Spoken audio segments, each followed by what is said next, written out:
என்ன அந்த மனுஷன் வேலைக்கு போகலையா? கப்பல சாப்பாடு போட்டது அப்படியே கிடக்குது, பை கிடக்குது, வேலைக்கு போல பழகுது.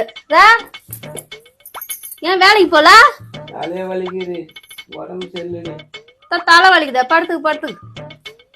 சங்கத்துல வேற போன மாசமே 2500 ரூபாய் கட்டலான்னு கேட்டாங்க, இந்த மாசமும் கட்டலான்னு கேட்பாங்க. உனக்கு தலை வலிக்குது, நீ படுத்துக்கு. சுடு தண்ணி என்ன வச்சு தருவா?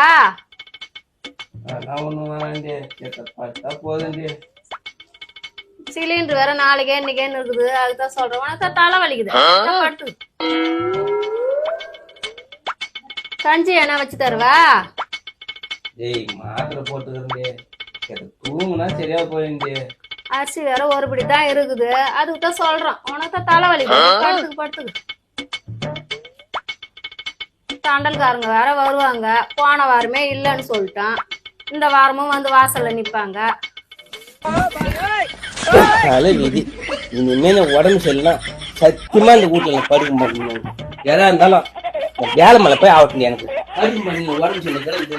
ஆமாப்பா, எங்க இருக்க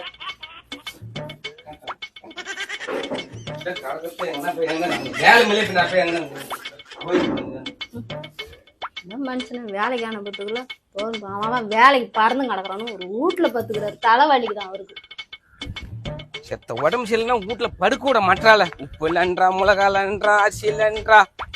டேய் என்னடா உடம்பு சரியில்லை மாத்திரை போட்டு படுக்க போறான்னு பைய தூக்கி நீங்க வேலைக்கு போறியா?